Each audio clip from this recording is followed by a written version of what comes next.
Hey everyone, so I wanted to first of all thank all of you who watched the last Sculptra video, brought your questions to the table. We've selected some of them to share and go, kind of get into a little bit more depth on your questions. But before I do, for those of you who don't know me, I'm Dr. Amir Karam. I'm a board certified facial plastic surgeon. I specialize in facial rejuvenation, which basically means I help people look as young as they feel. I'm also the founder and creator of Karam MD Skin. And without further ado, let's break down some of these questions. Let's see here. So number one, it's from Miss Katsy. This is her question. For volume loss in the front of the cheek, would you recommend HA filler as a base or later down the road trying a bit of Sculptra? Honestly, for volume loss in this area, you can go either direction.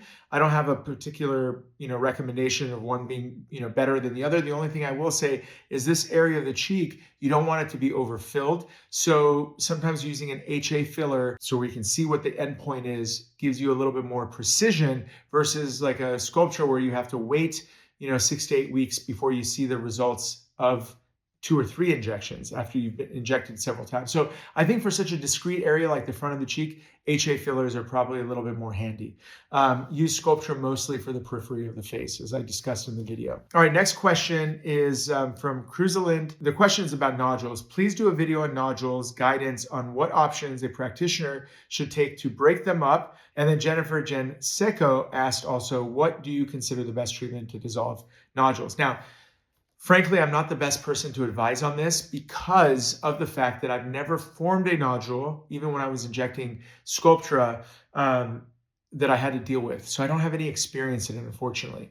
I know there are techniques and there's remedies and things like that that can help with that. I'm not sure if any of them are really, effective, but I will say, and this doesn't help these two with solving your problems, but for people who are getting Sculptra, the name of the game is to avoid nodule formation. And I, in the video, discussed a lot of things that you can do to avoid formation of nodules. So make sure you check that out and really do that because it's a lot easier to avoid them than it is to fix them. That much I can tell you.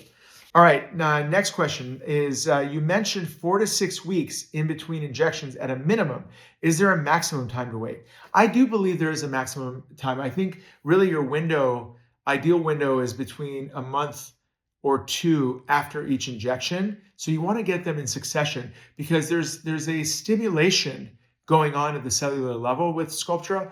And if you take a break too long, you kind of get that stimulation and then it breaks down. But if you hit it while it's stimulated, then you stimulate more, you're building that collagen. That's the whole reason why you want to kind of do Sculptra in these, intervals so you can kind of build off of what each treatment creates. All right, so next question is from Kane1232.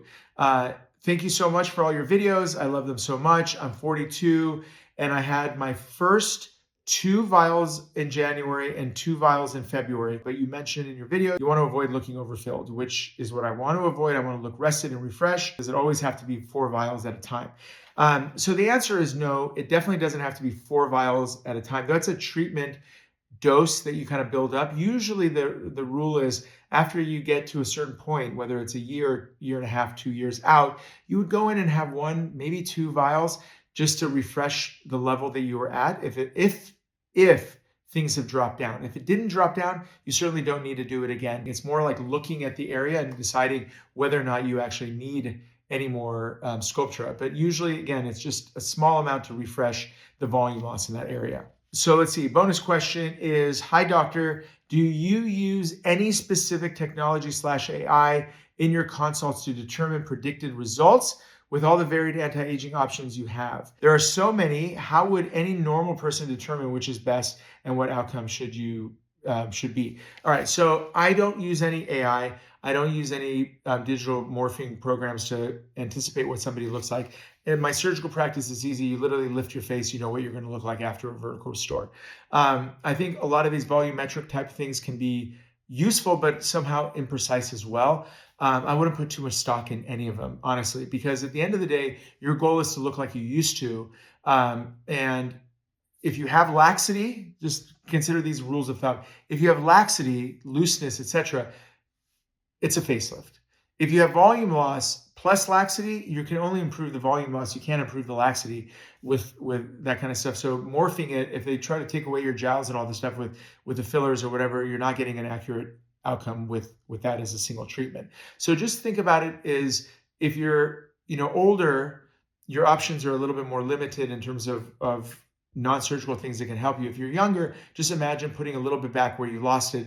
That should be where you end up. All right, folks. So I think that's it. So if you haven't seen the Sculptra video, make sure you go check that out. And next week's video is actually going to be on jowls and the treatments for them. So make sure you check that out. I'll be doing a follow-up Q&A on that as well. So make sure you watch that quickly. Get your questions out there. I will do another one of these type of videos to discuss, the issues that come up with gelling. That's a loaded one with lots and lots of misunderstandings and misconceptions. So I'm excited to dig in there with you guys. All right, folks, until next time, Dr. Karam. Thanks so much.